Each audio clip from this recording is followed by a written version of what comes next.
We wake up, we stare at our phones, we then go drive a big metal machine to go do some job where we do some type of digital labor so that we can get money that we never see that goes into a bank account that we don't know where it's at. So we can then buy prepackaged animals that we didn't hunt, get veggies we didn't grow, so that we can then at night rest by staring at some other form of a glowing screen to get a dopamine fix before we head off into our comfortable warm beds, and then we wonder, why do I still feel so empty? Life's more convenient, safe, and automated than ever before, and yet many of us don't feel satisfied or feel like we have a purpose.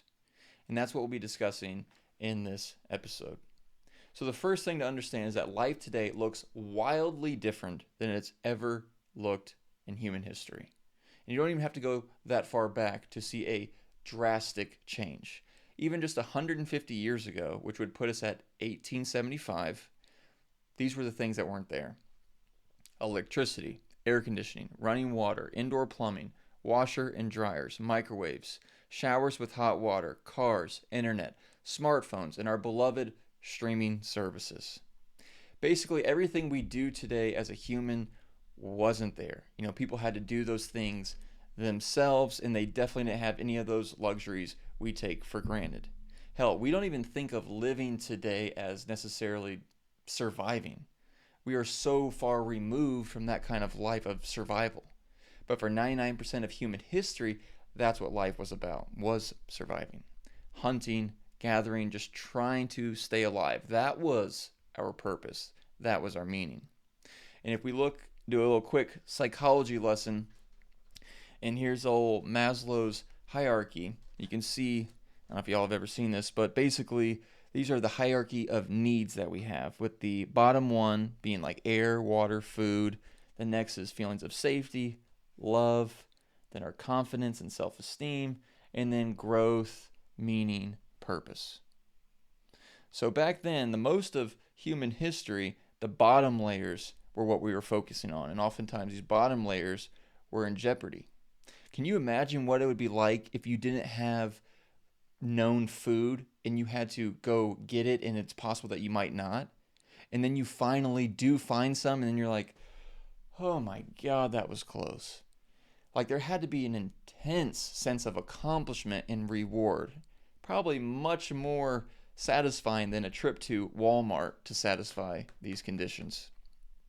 So the point is with our advancements of, farming and technology and healthcare, these bottom layers that we've worked on for most of human history, they're basically taken care of. I mean, most of us don't have to worry about having clean water and food. It's taken care of for us. We still have to work to get them, but there's not as much friction or direct effort to get these things. So humans as a species are in uncharted territory. The scarcity, tribe-based, demanding environments that we had have been traded out for abundance, being sedentary, and isolation. Society and innovation have evolved faster than we have. And this is called evolutionary mismatch theory. And it's why fatty foods taste so good. It's why we can get addicted to dopamine through screens. And it's why we can feel lost and without a purpose in a world of abundance.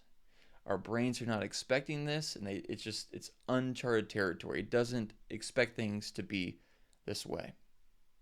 And at the heart of this disconnect is between the effort and the things we do and the reward we get.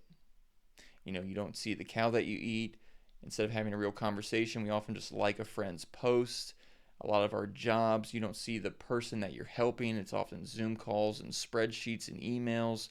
It feels like you're pushing air, like there's just little feedback that tells you what you're doing matters. And in psychology, that's called a loss of agency.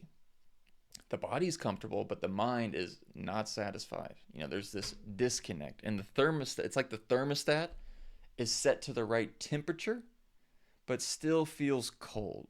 And it's because we don't feel like we set it ourselves. So before we go on to the solution, so we can kind of reconnect to our ancestral survival meaning and remembering that what we do on a day-to-day basis does matter, I think it's important to know this.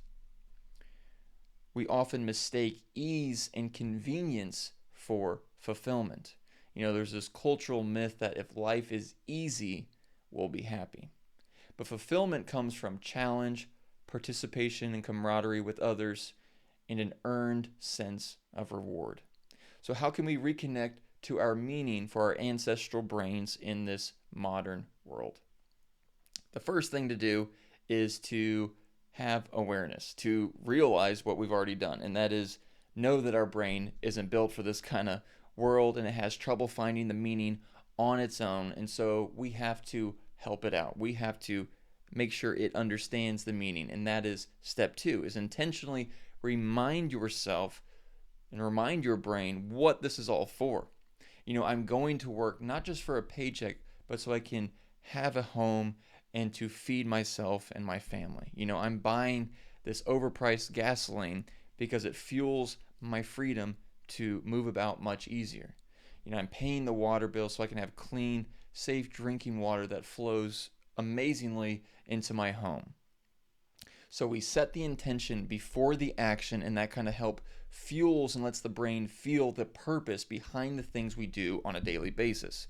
Then step three would be to, once you do that activity, take a second to appreciate what you did. Even if it's just like taking a hot shower after you're done. Yes, and take a second to how good that feels and that you have that. Drinking fresh coffee, amazing. Clicking a button and someone delivers Chick-fil-A to your door. Hallelujah. My point is this. Your life has meaning and purpose right now.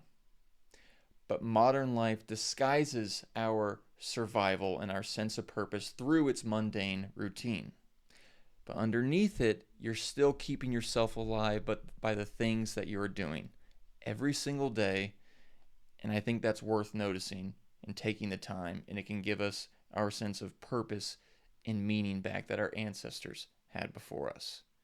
We just have to adapt, like we always have, but it's up to us to do it. So thank you all for watching. Let me know what you think of this idea. If this kind of thing may work for you, if you want to try it out, let me know how it goes. And I will see you all next time.